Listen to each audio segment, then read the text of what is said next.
یہ ہمارے اندر تڑپ ہونی چاہیے. اسی لیے آپ دیکھیں صحابہ رضی اللہ عنہم اجمعین کا معمول یہ تھا کہ وہ نبی صلی اللہ علیہ وسلم سے بھلائیوں کا سوال کرتے. لیکن حضرت حذیفہ رضی اللہ عنہ بیان کرتے میں نبی سے فتنوں کے بارے میں پوچھتا, میں فتنوں کے بارے میں پوچھتا. اسی طریقے سے جہاں ہم کو توحید معلوم ہونی چاہیے وہی ہم کو فتنے اور شرک اور بدعات اور خرافات کا بھی علم ہونا چاہیے تاکہ مجھ سے بچ سکے, ورنہ لا علمی میں اس میں داخل ہو جائیں گے. آئیے میں آپ کو چند مثالیں ایسے اعمال کی دے دوں تاکہ ذہن میں بات رہے کہ یہ اعمال ہمیں شرک کے اندر مبتلا کرتے ہیں. بعض اوقات ہم اس کے ذریعے سے شرک میں مبتلا ہو جاتے ہیں, بعض اوقات یہ چیزیں ذریعہ ہونی ہے شرک تک لے جانے کی. اس لیے اگر ہم میں سے کسی کے اندر یہ چیزیں پائی جاتی ہیں تو ہم کو چاہیے کہ ہم اس کو مکمل طریقے سے کیا کریں, ختم کر دیں. چنانچہ شرک کے وہ ذرائع جن کی روک تھام آج ہمارے معاشرے کے اندر ضروری ہے, اس کا جاننا بھی ہمارے لیے ضروری ہے. اللہ ہمیں سمجھ عطا فرمائے. آئیے ہم آگے چلتے ہیں. سب سے پہلی چیز جو یعنی اللہ کے نبی صلی اللہ علیہ وسلم نے جو ہمیں خوف دلایا, جیسے پچھلے جمعے میں ہم نے سنا شرک اصغر کی اقسام سنا, تو اللہ کے نبی نے خصوصیت کے ساتھ شرک اصغر کی قباحت کو اس انداز سے بیان کیا, کہا ان اخوف ما اخاف علیکم الشرک الاصغر. رسول اللہ نے کہا کہ میں اپنی امت میں اس بات کا خوف کرتا ہوں کہ یہ امت شرک اصغر میں مبتلا نہ ہو جائے. اور شرک اصغر کی جو قسمیں آپ کے سامنے پچھلے جمعے میں ذکر کی گئی وہ اس بات کی دلیل ہے کہ کہیں نہ کہیں کسی نہ کسی طریقے سے زبانی طور پہ اعتقادی طور پر انسان شرک کے اندر مبتلا ہو رہا ہے. اس کو چاہیے کہ اپنی زبان کو بھی لگام دے, اپنے اعتقاد کو بھی لگام دے تاکہ مکمل طریقے سے شرک کی روک تھام کی جائے. چنانچہ اللہ کے نبی صلی اللہ علیہ وسلم کا یہ خوف اس بات کے اوپر دلالت کرتا ہے کہ امت شرک کے اندر مبتلا ہو سکتی ہے. آگے چلے, اللہ کے نبی جناب محمد رسول اللہ صلی اللہ علیہ وسلم نے اس سے بھی زیادہ خطرناک شرک کی جو دبی ہوئی چال ہے اس سے بھی ہمیں خوف دلایا, اس سے بھی ڈرایا. نبی کا یہ ڈرانا اس بات کی دلیل ہے کہ نبی ہمارے لیے تڑپ رکھے کہ یہ امت شرک میں مبتلا نہ ہو جائے. چنانچہ کہا اللہ کے نبی صلی اللہ علیہ وسلم نے ارشاد فرمایا یا ایھا الناس, اے لوگوں اتقوا اللہ, اللہ سے ڈرو, اللہ سے ڈرو.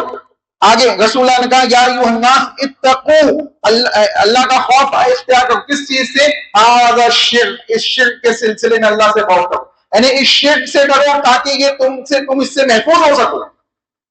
یہ کتنی خطرناک چیز ہے. سنیں آگے اللہ کے نبی نے کہا فإنه أخفى من دبيب النمل, یہ تمہاری زندگیوں کے اندر چیٹی کی چال سے بھی زیادہ باریک انداز سے داخل ہو جاتا ہے. دبیب النمل, نمل ہوتی ہے نا, چیٹی ہوتی ہے, جیسے وہ چلتی ہے تو پتہ نہیں چلتا ہے. بعض اوقات ہمارے جسم کے اوپر چڑھ جاتی ہے, پتہ نہیں چلتا ہے, جب کاٹتی ہے تو پتہ چلتا ہے. اور کالی والی ہو تو پھر وہ پتہ بھی نہیں چلتا ہے, وہ تو کاٹتی نہیں ہے نا. تو یہ کیفیت ہے, یعنی دبیب النمل, جیسے چیٹیاں ایک دم آہستہ آہستہ چلتی ہے, ان کی چال کا اندازہ نہیں ہو پاتا, اسی طریقے سے یہ شرک ہے تمہاری زندگیوں کے اندر داخل ہو جاتا ہے, تمہیں اس کا اندازہ نہیں ہوتا ہے. تو رسول اللہ ہم کو ڈرا رہے کہ اس کے تمام ذریعوں سے بھی تم کو اپنے آپ کو بچانا ہے. آگے سنیں, اللہ کے نبی صلی اللہ علیہ وسلم نے اس سلسلے میں 1400 سال 1450 سال پہلے 1450 سال پہلے رسول اکرم صلی اللہ علیہ وسلم نے پیشن گوئیاں بیان کر دی. یہ امت محمدیہ شرک کے اندر مبتلا ہو سکتی ہے. کس انداز کی نبی نے پیشن گوئیاں بیان کی آپ سنیں. اللہ کے نبی جناب محمد رسول اللہ صلی اللہ علیہ وسلم بیان فرماتے لا يذهب الليل والنهار حتى تعبد اللات والعزى, لوگوں رات اور دن ختم نہیں ہوں گے, انہیں قیامت نہیں آئے گی یہاں تک کہ تم لات اور عزیٰ کی پھر سے عبادت کرنا سٹارٹ نہ کرو.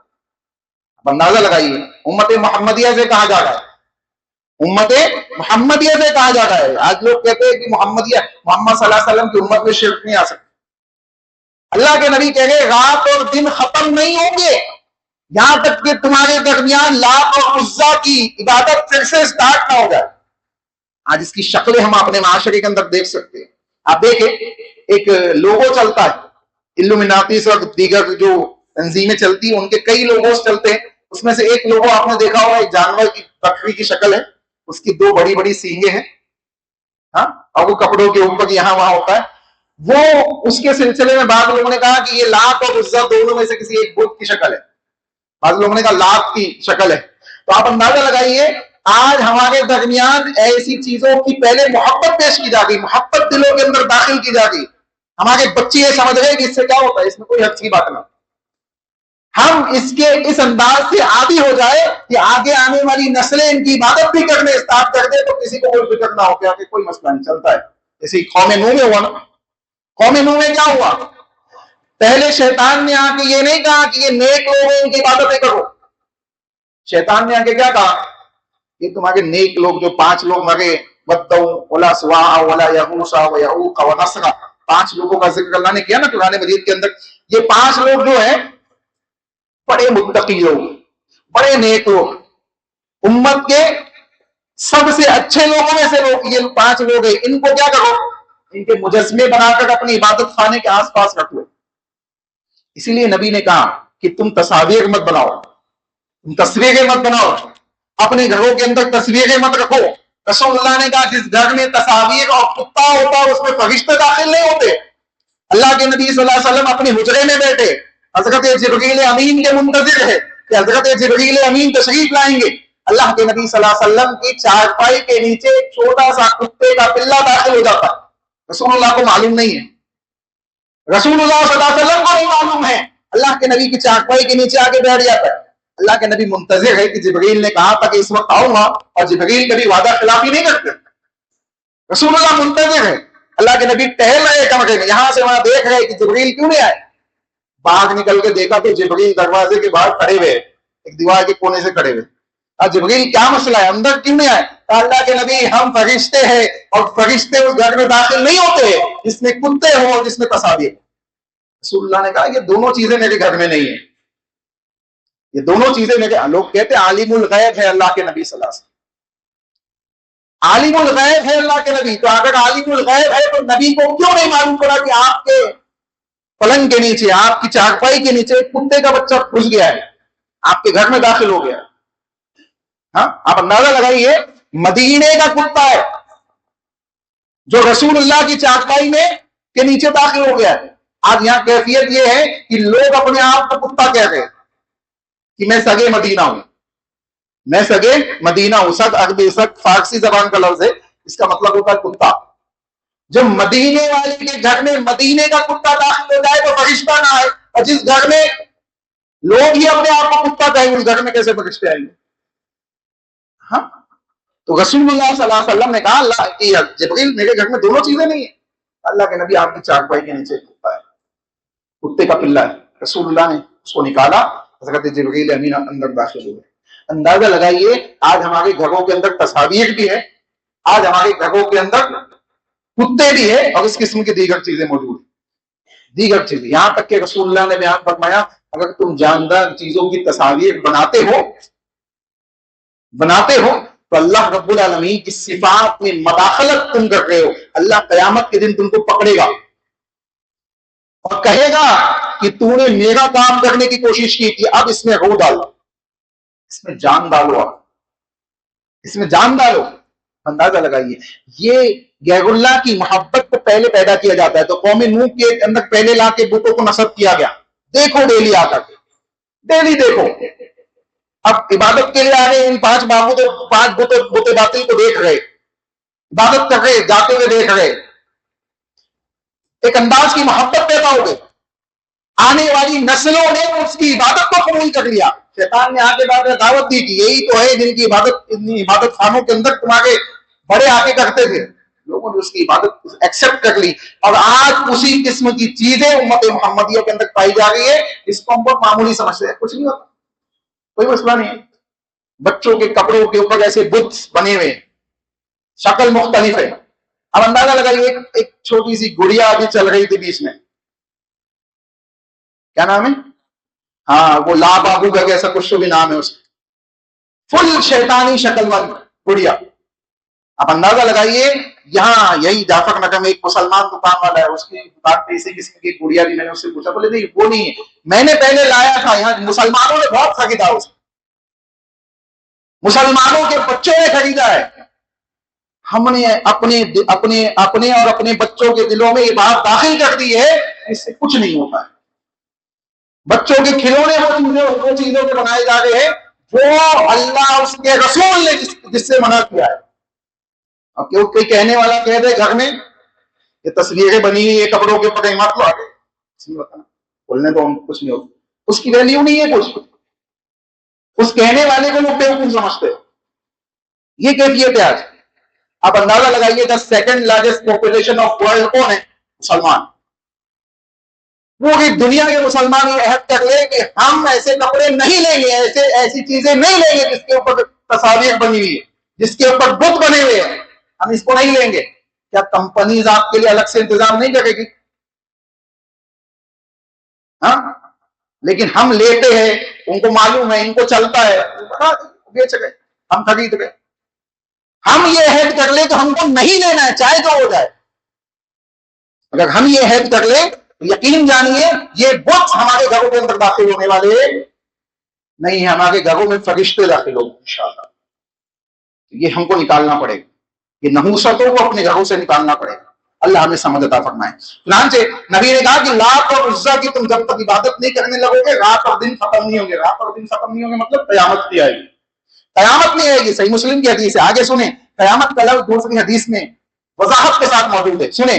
رسول اللہ نے بیان فرمایا لا تقوم الساعة, قیامت قائم نہیں ہوگی حتی تلحق قبائل من امتی, یہاں تک کہ میری امت کے کچھ قبیلے, میری امت کے کچھ قبیلے بالمشرکین, مشرکین سے جا کے مل جائے, مشرکین سے جا کے, اہل کفر سے جا کے مل جائے, اس وقت تک قیامت قائم نہیں ہوگی. وَحَتَّى تَعْبُدَ قَبَائِلَ مِنْ أُمَّتِي الْأَوْثَانَ, رسول اللہ نے کہا اور قیامت اس وقت تک بھی نہیں آئے گی جب تک اس امت کے یعنی امت محمدیہ کے کچھ قبیلے بتوں کی بات کرنے نہ لگ جائے, کلم کھلا شرک نہ کرنے لگ جائے, جب تک قیامت نہیں آئے گی.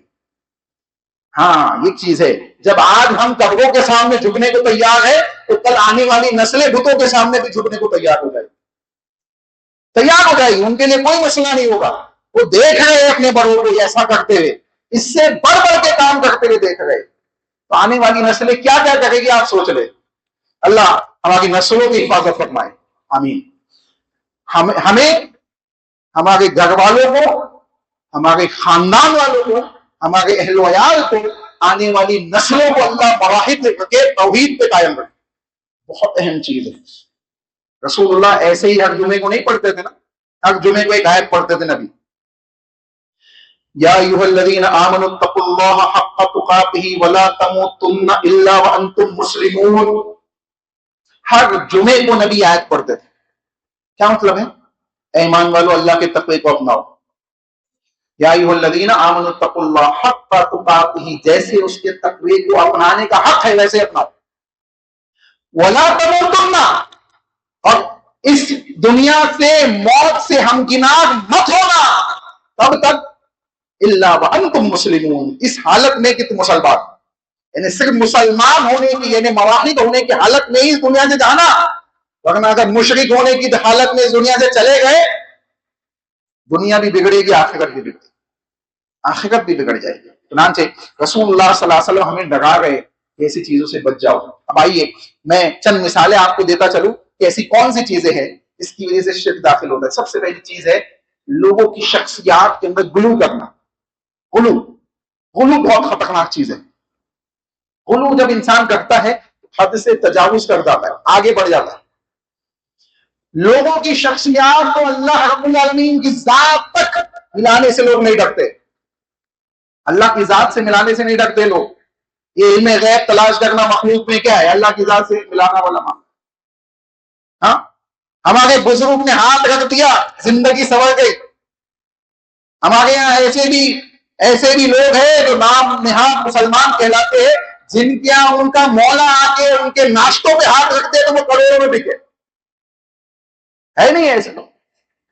یہ غلو ہے, یہ معاشرے کے اندر کیے جانے والا وہ غلو ہے جس سے نبی نے اپنی امت کو منع کیا ہے. اور نبی صلی اللہ علیہ وسلم نے یہ نہیں کہا اپنی, آپ سب سوچے کائنات میں سب سے افضل ترین ذات کس کی ہے؟ رسول اکرم صلی اللہ علیہ وسلم.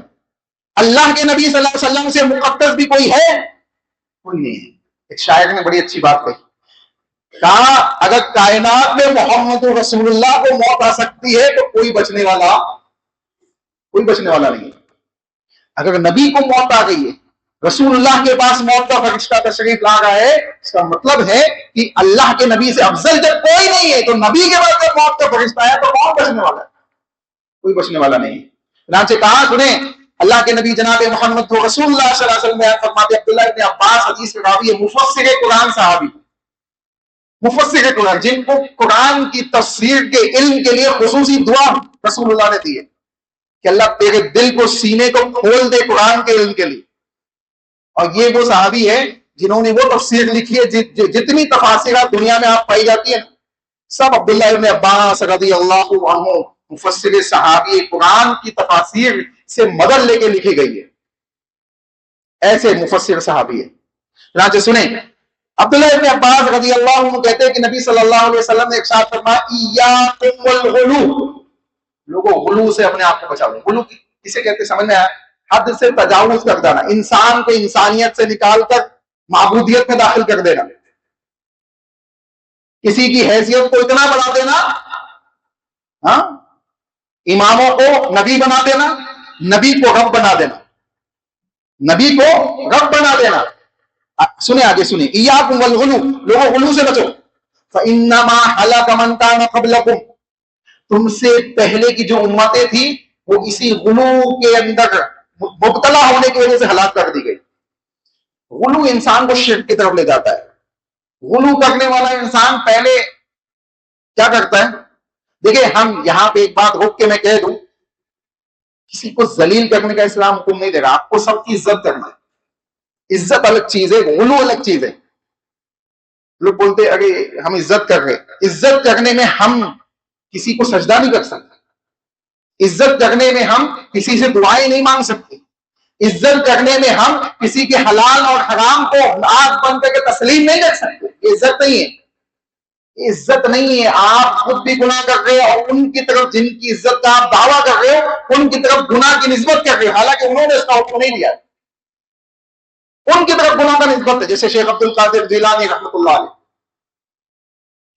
ہاں، شیخ عبد القادر جیلانی رحمۃ اللہ علیہ ایک نیک اور صالح شخصیت، ایک صحیح العقیدہ انسان، لیکن آج ان کی طرف نسبت دے کے کیسے کیسے کام ہم کرتے ہیں، یہ غلو ہے کہ ان کی شان، ان کی نسبت ہم ایسے ایسے کام کر کے جن کا حکم خود انہوں نے نہیں دیا ہے۔ اب یہ مہینہ چل رہا ہے ربیع الثانی کا، اس مہینے کے اندر شیخ عبد القادر جیلانی رحمۃ اللہ علیہ کے نام پر گیاگری کے کام کیے جاتے ہیں، گیاگری کی جاتی ہے اور پتہ نہیں کیا کیا کیا جاتا ہے۔ بولے ہم ایصال ثواب پہنچا رہے، ایسا مخصوص ایصال ثواب کرنے کا حکم نبی نے دیا، رسول اللہ نے دیا، شیخ عبد القادر جیلانی رحمۃ اللہ علیہ نے دیا، نہیں دیا، ہم کہاں سے لائے؟ چنانچہ سنیں، نبی نے کہا کہ ایاکم والغلو، لوگوں غلو سے بچو، کیونکہ تم سے پہلے کی امتیں غلو کرنے کی وجہ سے کیا ہوئی؟ ہلاک ہو گئی۔ من کان قبلکم بالغلو فی الدین، دین کے اندر اپنے آپ غلو کرنے کی وجہ سے ہلاک ہو گئی۔ اب غلو کیسے کہتے ہیں؟ ایک حدیث سے سمجھ لیں، اس کی مزید وضاحت رسول اللہ نے کی۔ رسول اللہ کی زبانی سنیں، نبی نے اپنی شخصیت کو مثال دیتے ہوئے بیان کیا اس حدیث کے اندر۔ اللہ کے نبی جناب محمد رسول اللہ صلی اللہ علیہ وسلم بیان فرماتے، عمر ابن الخطاب رضی اللہ عنہ حدیث کے راوی ہے، کہتے ہیں اللہ کے نبی نے کہا، لا تطرونی کما اطرت النصارى عیسی ابن مریم، لوگوں میری شان میں ایسے اضافہ نہیں کرنا، ایسے غلو نہیں کرنا جیسے حضرت عیسیٰ کی شان میں لوگوں نے، ان کے حواریوں نے اضافہ کیا، غلو کیا۔ لا تطرونی کما اطرت النصارى عیسی ابن مریم فانما انا عبد فقولوا عبد اللہ ورسولہ، نبی نے کہا کہ میں یعنی محمد صلی اللہ علیہ وسلم اللہ کا ایک بندہ ہوں، فقولوا عبد اللہ ورسولہ، تو مجھے اللہ کا بندہ اس کا رسول کہنا، اللہ کا بندہ اس کا رسول کہنا۔ دیکھیں یہ حدیث ہے، صحیح بخاری کے اندر موجود ہے، حدیث نمبر 3445، مسند احمد کے اندر موجود ہے اور بھی دیگر کتب کے اندر موجود ہے۔ یہاں رک کر ایک بات سمجھے، حضرت عمر ابن الخطاب کہہ رہے کہ نبی نے کہا کہ ایسا کام مت کرنا جیسے کس نے کیا؟ عیسیٰ کے ماننے والوں نے کیا۔ انہوں نے کیا کیا؟ عیسیٰ علیہ السلام کی شان میں غلو کیا، ایسا غلو کیا، ایسا غلو کیا کہ ان کو اللہ کا بیٹا بنا دیا، نعوذ باللہ۔ کیا کیا؟ اللہ کا بیٹا بنا دیا۔ ہمارے یہاں بھی لوگ کرتے، نبی کہہ رہے فقولوا انا عبد اللہ و رسول، مجھے اللہ کا بندہ اور اس کا رسول کہنا.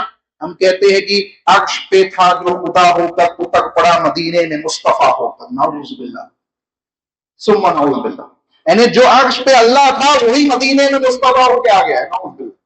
یہ غلو ہے، یہ غلو ہے جو آپ کو شرک میں داخل کرے گا. ہم کہتے ہیں کہ جس طریقے سے اللہ جانتا ہے اسی طریقے سے محمد رسول اللہ جانتے ہیں. ہم کہتے ہیں کہ جیسے اللہ کرتا ہے ویسے نبی بھی کر سکتے ہیں. رسول اللہ کے سامنے ایک صحابی نے کہہ دیا ماشاء اللہ وشئت، جو اللہ چاہے اور آپ چاہے وہ ہوگا. حدیث سنے نا پچھلے جمعے میں. رسول اللہ نے کیا کہا؟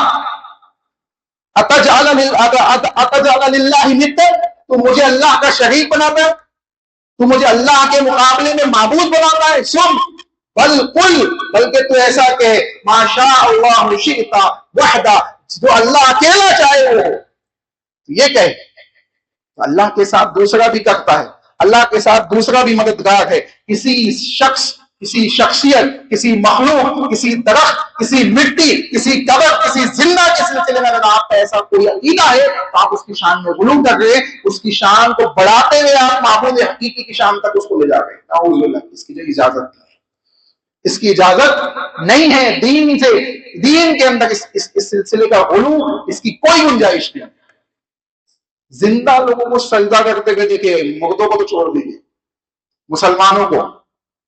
تو اگر ایسا کوئی کر رہا ہے تو اس کی اجازت نہیں ہے. یہ انسان کو شرک کے اندر مبتلا کرنے والی چیز ہے. یہ صحیح بخاری کی حدیث ہے، آگے سنیں. معاشرے کے اندر جو شرک کے اندر لے جانے والے ذرائع ہے اس میں سے ایک ذریعہ ہے مسلمانوں کا ایسے دھاگے، ایسے کڑے پہننا جس سے یہ عقیدہ ہو کہ یہ پہننے کے بعد شفا ملتی ہے، جس میں انگوٹھی بھی داخل ہے. ہاں، فیروزے پہنتے، فیروزے داخل ہے، پہنتے ہیں نا عقیدوں کے ساتھ.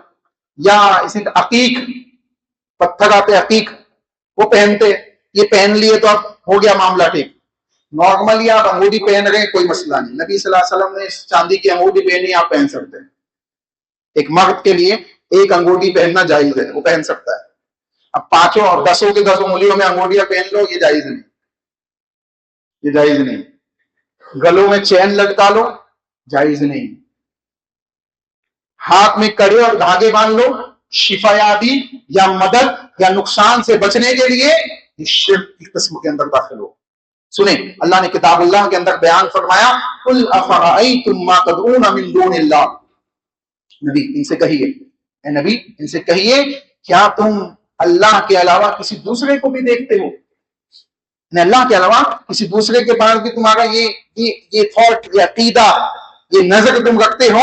ان ارادنی اللہ بضر، کہ اگر اللہ تم کو کوئی نقصان پہنچائے، یعنی تم اللہ کے علاوہ کسی دوسرے کے سلسلے میں یہ عقیدہ رکھتے ہو کہ اگر اللہ تمہیں کوئی نقصان پہنچائے، هل هن کاشفات ضر، تو اللہ کے اس نقصان سے، اللہ کی دی ہوئی اس بیماری سے، اللہ کی دی ہوئی اس مصیبت سے وہ تم کو بچا سکتا ہے؟ اگر نہیں بچا سکتا تو پھر یہ کڑا، یہ دھاگا کیسے بچا سکتا؟ نہیں بچا سکتا. اصل میں مسئلہ کیا ہے نا، مسئلہ کیا ہے؟ اللہ نے کہا لقد کان لکم فی رسول اللہ اسوۃ حسنہ، تمہارے لیے آئیڈیل نبی ہے محمد رسول اللہ. ہم نے آئیڈیل کس کو بنایا ہے؟ بالی ووڈ، ہالی ووڈ. ہاں، ابھی ساؤتھ والے بھی آئیڈیل ہے، ابھی ساؤتھ والے بھی آئیڈیل ہے. ہاں، دیکھ لیں آپ، کئیوں کو دیکھ لیں، وہاں سے مووی نکل کے آتی ہے، وہ اپنے جسم کو آڑا ٹیڑھا کر کے گھوم رہے معاشرے کے، ہے کہ نہیں ہے؟ ہم یہ کیا کر رہے ہیں؟ آپ اندازہ لگائے. اللہ کہہ رہا ہے نبی کو آئیڈیل بناؤ. ہم نے دیکھا کہ بالی ووڈ کا ایک ایکٹر ہاتھ میں چین لٹکا کے گھوم رہا ہے، فیروزہ باندھ کے، مسلمانوں کے پورے نوجوان وہی پہن کے گھوم رہے. من تشبہ بقوم فہو منہم، جہاں ہو جائے گا تم بھی اس کے پیچھے جاؤ گے، تم بھی اس کے پیچھے جاؤ گے، جس کی مشابہت فرماؤ گے اس کے پیچھے جاؤ گے. اندازہ لگائے، یہ معمولی بات نہیں ہے، اس کو معمولی مت سمجھیے. آپ کرو گے، آپ کے بچے بھی کریں گے، آپ کی آنے والی نسلیں بھی کریں گی. اور افسوس تو یہ ہے نا کہ اس چکر میں آزو بازو والے بھی آ جاتے ہیں، آزو بازو والے بھی آ جاتے ہیں. یہ بھی ایک مسئلہ ہے. نہ سے کہا الہن ممسکات الہن کاشفات ضر، او ارادنی اللہ برحمت، اگر اللہ نے تمہیں کسی رحمت کے دینے کا ارادہ کیا ہے، ترجمہ جا کے اٹھا کے دیکھ لیجئے گا انشاءاللہ ایسا ہی ملے گا. او ارادنی اللہ او ارادنی برحمتی، اللہ نے کسی رحمت کے دینے کا ارادہ تمہیں کیا، یعنی اللہ رب العالمین تمہیں کوئی ارادہ دینا، کوئی اچھی چیز، کوئی نعمت، کوئی رزق، کوئی رحمت تمہیں دینا چاہتا ہے، الہن ممسکات رحمتی، یہ معبود باطل، یہ دنیا جہاں کی چیزیں اس چیز سے روک سکتی ہیں، اس رحمت کو، اس نعمت کو، اس رزق کو تم تک پہنچنے سے روک سکتی؟ نہیں روک سکتی. اور انسان یہ بات بھی سمجھ لے نا کہ جو چیز انسان کے حصے میں ہے وہ اس کو مل کے رہتی ہے، جو دانا اس کے پیٹ میں جانا ہے وہ جا کے رہتا ہے، اور جو نہیں جانا ہے وہ حلق کے نیچے جا کے بھی واپس آ جاتا ہے. جو نہیں جانا ہے، جو اس کے حصے کا نہیں ہے، وہ حلق کے نیچے جانے کے بعد بھی منہ سے واپس آ جاتا ہے، الٹی ہو جاتی ہے یا کوئی دوسرے کا معاملہ ہو جاتا ہے. بہت سے واقعات آپ کے سامنے ہیں. چنانچہ کہا کہ جو رحمت اللہ دینا چاہتا ہے یہ تمام کے تمام کیا اس کو روک سکتے ہیں؟ جب نہیں روک سکتے تو کوئی دھاگا روک سکتا ہے، کوئی کڑا روک سکتا ہے. چنانچہ کہا قل حسبی اللہ، اے نبی کہیے کہ ہم تو اللہ پہ توکل کرنے والے لوگ. ہم کس پہ توکل کرنے والے لوگ ہیں؟ اللہ پہ توکل کرنے والے لوگ ہیں. اس کو الٹا کر لیجئے. اس کا مطلب جو دھاگے باندھ گئے، جو کڑے پہن گئے، جو اس قسم کے عقیدے سے چیزیں باندھ گئے، وہ اللہ پہ توکل کرنے والے نہیں ہیں. قل حسبی اللہ، اے نبی کہیے کہ ہم اللہ پہ توکل کرنے والے، علیہ یتوکل المتوکلون، اور توکل کرنے والے اسی پہ توکل کرتے ہیں، اس کے علاوہ کسی پہ توکل نہیں کرتے. کسی دھاگے پہ، کسی تعویذ پہ، کسی گنڈے پہ وہ توکل کرنے والے لوگ نہیں ہوتے. آگے سنیں، حضرت حذیفہ رضی اللہ عنہ کی ایک حدیث ہے، سلسلۃ الصحیحہ کے اندر علامہ البانی نے نقل کیا ہے. حضرت حذیفہ نے دیکھا ایک بچے کے ہاتھ میں دھاگا بندھا ہوا ہے، دھاگا باندھ کے رکھا گیا، شفا یابی مصائب سے بچنے کے لیے انہوں نے پکڑا اور اس کو کاٹ دیا. کہاں؟ کتاب اللہ کی آیت پڑھی، وما یؤمن اکثرهم باللہ الا وهم مشرکون، کی بہت سے ایمان والے ایسے جو ایمان لانے کے باوجود مشرک ہیں. کون پڑھ گئی؟ کون پڑھ گئے؟ حضرت حذیفہ بن یمان رضی اللہ عنہ، نبی کے محبوب صحابہ میں سے، نبی کے رازدار صحابہ میں سے حضرت حذیفہ بن یمان رضی اللہ عنہ. کیا پتہ چل رہا ہے اس دھاگے کو کاٹا کیوں انہوں نے؟ اگر یہ دین کا حصہ ہوتا ایسا کوئی دھاگا، حضرت حذیفہ اس کو کاٹتے؟ حضرت حذیفہ یہ آیت کریمہ پڑھتے جس میں اللہ کہہ رہا ہے کہ اکثر مومنین ایمان لانے کے باوجود شرک کے اندر مبتلا ہے. یہ آیت پڑھ رہے جو اس بات کی دلیل ہے کہ وہ دھاگا باندھنا جائز نہیں ہے، کاٹ رہے جو اس بات کی دلیل ہے کہ باندھنا جائز نہیں ہے، آیت پڑھ رہے جو اس بات کی دلیل ہے کہ وہ دھاگا باندھنا شرک، وہ دھاگا باندھنا شرک. چنانچہ آگے سنیں، حضرت حذیفہ رضی اللہ عنہ نے اس کی وضاحت کر دی اور اوپر والی آیت بھی وضاحت کر رہی ہے. آگے چلے، اللہ رب العالمین نے درخت پیدا کیے، کائنات کے اندر دیگر ایسی چیزیں پیدا کیے انسان کے فائدے کے لیے، انسان کو فائدہ پہنچاتی ہے، بعض اوقات نقصان بھی پہنچاتی ہے.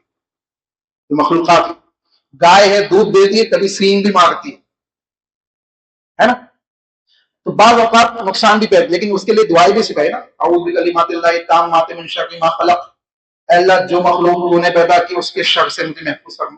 صبح 3 مرتبہ پڑھ لو، سب شام تک محفوظ کر لے گا، شام میں پڑھو صبح تک محفوظ کر لے گا. تو دعا بھی سکھائی، اس کے لیے ذکر اذکار سکھائے تاکہ آپ اللہ کے پروٹیکشن میں آ جاؤ جو مخلوقات ہیں ان کے شر سے.